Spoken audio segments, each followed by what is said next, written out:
saya Amelia Dorego dengan NIM 181900093.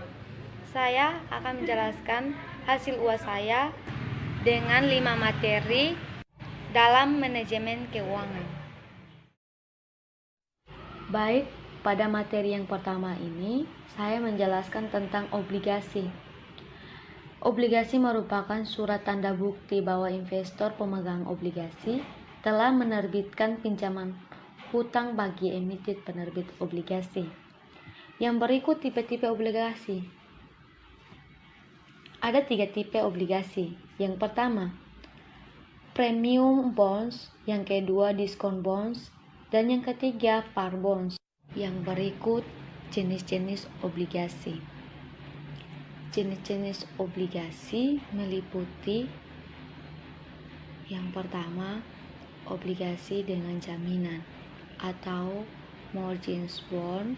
Yang kedua, obligasi tanpa jaminan, debitors unsecured bond. Yang ketiga, obligasi konversi. Yang keempat, obligasi yang disertai warrant. Dan yang kelima, obligasi tanpa kupon atau zero coupon bond. Yang keenam, obligasi dengan tingkat bunga mengembang atau holding rate bond. Yang ketujuh, faltable bond. Yang kedelapan, junk bond. Contohnya, pada tanggal 1 Juni 1990 dibeli 60 lembar obligasi dari PT Sejahtera yang mempunyai nilai nominal sebesar 100.000 setiap lembar dengan harga kurs 102%. Biaya provisi dan materai sebesar 30.000. Bunga obligasi sebesar 12% setahun dan dibayarkan tiap-tiap tanggal 1 sampai 4. Dan tanggal 1 sampai 10 dari transaksi ini dapat dibuat perhitungan jumlah pembelian sebagai berikut.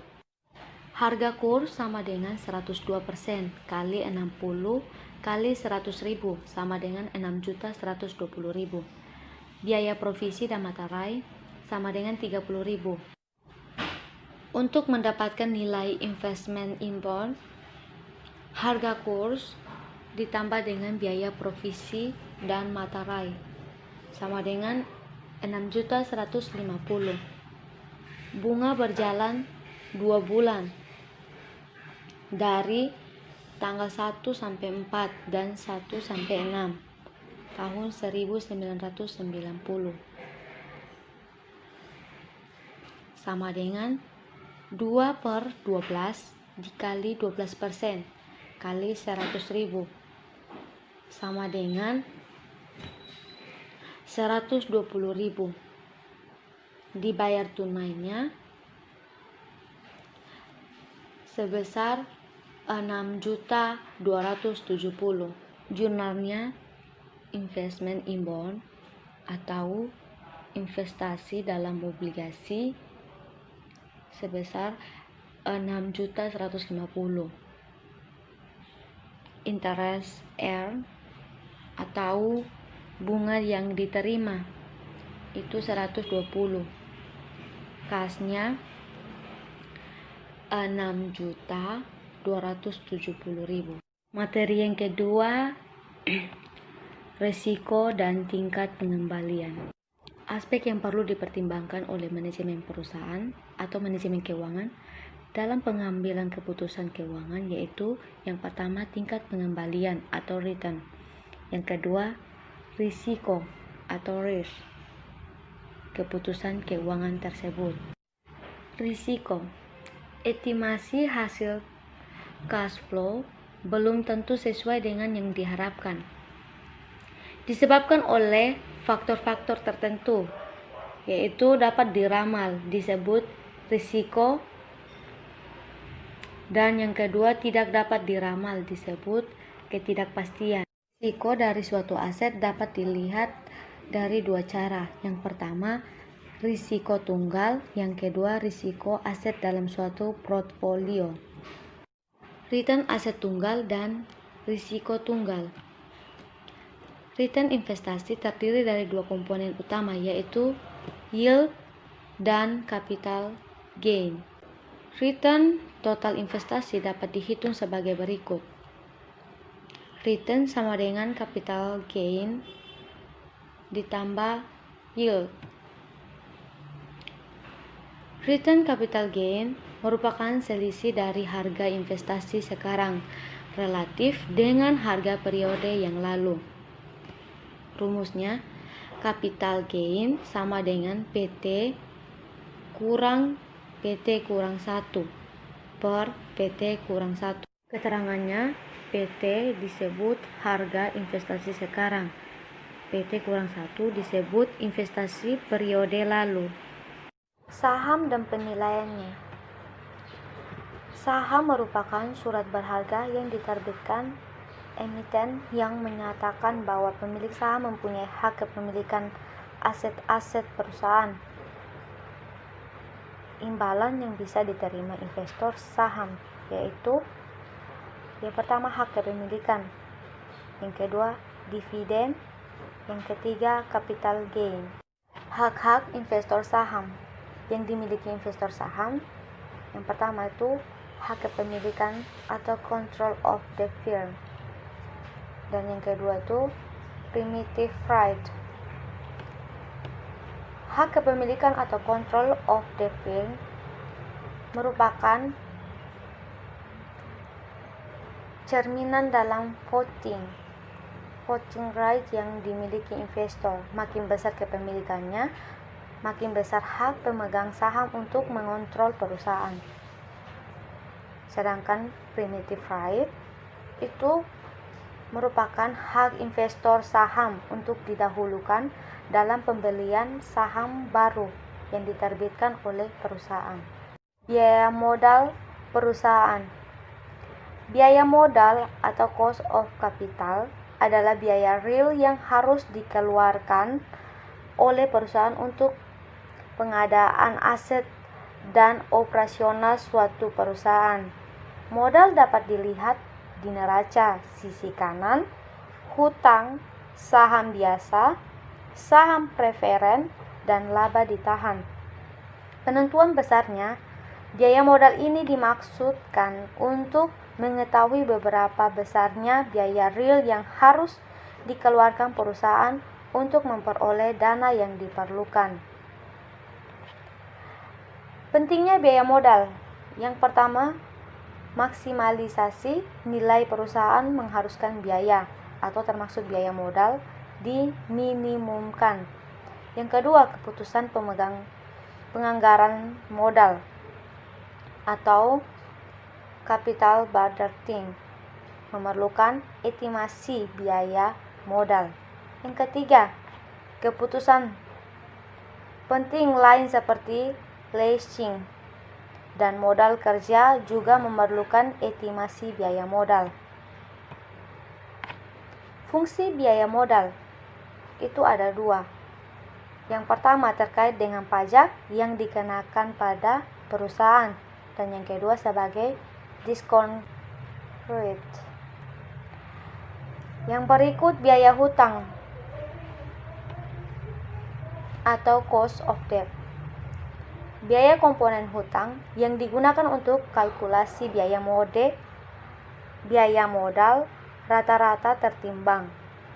Dalam perhitungan WACC, kita memakai biaya hutang setelah pajak sama dengan yield dalam kurung 1 kurang tarif pajak.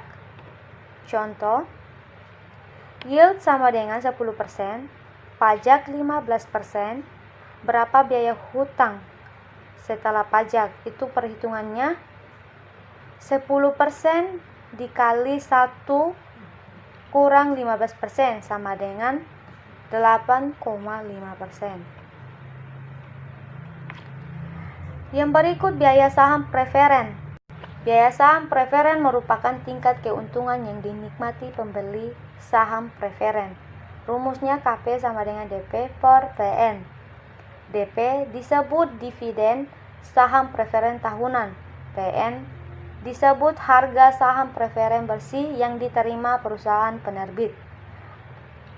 Atau setelah dikurangi biaya peluncur saham, dengan kata lain flotation cost. Biaya laba ditahan. Perusahaan dapat memperoleh modal sendiri melalui cara yang pertama tuh menahan sebagai laba. Yang kedua, menerbitkan saham biasa baru. Laba dapat dibagikan berupa dividen dan investor dapat menginvestasikan uang itu dengan membeli saham, obligasi, real estate, dan lain-lain.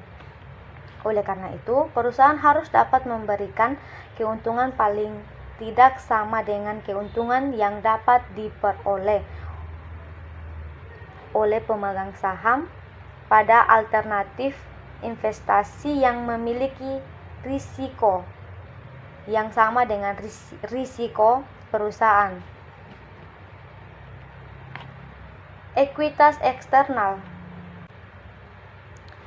Biaya ekuitas saham biasa baru atau ekuitas eksternal. Biaya floitas. Biaya flotasi. Biaya-biaya yang harus dikeluarkan karena menerbitkan saham baru. Contoh, komisi pialang. Yang berikut, penganggaran modal. Dikatakan sebagai suatu konsep investasi sebab penganggaran modal melibatkan suatu peningkatan atau penanaman dana di masa sekarang dengan harapan memperoleh keuntungan yang dikehendaki di masa mendatang. Investasi membutuhkan dana yang relatif besar dan keterkaitan dana tersebut dalam jangka waktu yang relatif panjang serta mengandung resiko. Modal atau kapital menunjukkan aktiva tetap yang digunakan untuk produksi. Capital budget adalah garis besar rencana pengeluaran aktiva tetap. Anggaran adalah sebuah rencana rinci yang memproyeksi aliran kas masuk dan aliran kas keluar selama beberapa periode pada saat yang akan datang. Penganggaran modal adalah proses menyeluruh menganalisis proyek-proyek dalam menentukan mana saja yang dimasukkan ke dalam anggaran modal. Dalam penganggaran modal, analisis usulan investasi. Yang pertama, menaksir aliran kas dari investasi tersebut. Yang kedua, menghitung biaya modal rata-rata tertimbang. Yang ketiga, mengevaluasi investasi tersebut dengan kriteria investasi seperti payback period, NPV, PI, dan IRR. Dan yang terakhir, mengambil keputusan apakah investasi diterima atau tidak. Sekian dari penjelasan saya. Terima kasih.